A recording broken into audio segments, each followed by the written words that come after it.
भाजपाच्या गाव चलो अभियानांतर्गत आता देवेंद्र फडणवीस पारडसिंगा येथील एका कुटुंबात आलेले आहे। सगळं कुटुंब निस्वाडे कुटुंब त्यांच्या घरी आलेले आहे। त्यांच्यासोबत एक चिमुकला सुद्धा आहे। देवेंद्रजी खरं तर गावातल्या लोकांशी संवाद साधण्याचा प्रयत्न करताय, नाळ जोडण्याचा प्रयत्न करताय। आमचं गाव चलो अभियान चाललेलं आहे। या अभियानाच्या अंतर्गत आम्ही या ठिकाणी आलेलो आहोत आणि अतिशय चांगला रिस्पॉन्स आहे। आम्ही आज या कुटुंबामध्ये चहा घेण्याकरता आलो आहे आणि आमची भेट खुशी झालेली आहे।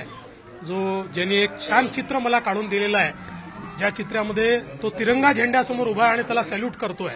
मला असं वाटतं की आपला हा सगळा जो बृहत परिवार आहे, या परिवारामध्ये आम्ही आलो। समाजातील सर्व घटकांशी संवाद साधायचा प्रयत्न खरं तर शहरी भागातला जास्ती भाजप ओळखण्यात येतो, गावात जाऊन थेट लोकांशी संपर्क सर्व घटकांशी। आता भाजप हा गावात आहे, शहरात आहे, सगळ्या घरात आहे, सगळ्या कुटुंबात आहे, सगळ्या जाती धर्मात आहे। भाजप हा सगळीकडेच आहे आणि मी म्हणूनच म्हटलं की माननीय मोदीजींनी सांगितलं की आपला जो मोठा परिवार आहे, सगळा समाज आपला परिवार आहे, त्यामुळे आपल्या परिवारजनांपर्यंत आपण गेलं पाहिजे, म्हणून आम्ही निघालो।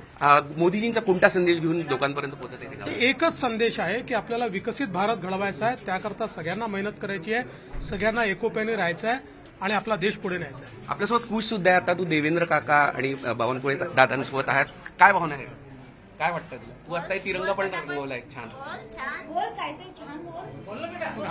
खरं तर सगळे माध्यमांना एवढे सारे लोक पाहून हा चिमुकला घाबरलेला आहे। खरं तर कुटुंबातले सदस्य पण आहे। आज देवेंद्रजी बावनकुळे साहेब आपल्या घरी आले आहेत, आपल्याशी थेट संवाद साधताय, काय भावना? खूप छान वाटत आहे। आमच्या परिवाराचे सदस्य घरी आल्यासारखं वाटत आहे। काय भावना? खूप छान वाटत आहे। मला तर असं वाटते की मला स्वप्नच पडलं की काय। खरं तर कुटुंबाच्या या भावना आहे। बावनकुळे साहेब पण इथे आहे आणि सर्व कुटुंब इथे आहे। काय सांगाल तुम्ही? आज सगळे एवढे मोठे नेते, दिग्गज नेते घरी आलेले? आज इतका आनंद झालाय का आज दिवाळी असल्यासारखं वाटत आहे आम्हाला, इतका आनंद झालाय। तर खरं तर पारडसिंगा एक लहानसं गाव नागपूर जिल्ह्यातलं, पण इथे थेट भाजपाचे प्रदेशाध्यक्ष चंद्रशेखर बावनकुळे आणि देवेंद्र फडणवीस पोहोचले आणि इथल्या लोकांशी येऊन थेट संवाद साधत आहे, समाजातील विविध घटकांशी येऊन संवाद साधत आहे आणि या संपूर्ण कुटुंबाचा जो आनंद आहे तो गगनात मावताना दिसून येतो। झी मीडियासाठी व्हिडिओ न्यूज रत्नश्री सातपुतेसह पारडसिंगाहून अमर काणे, नागपूर।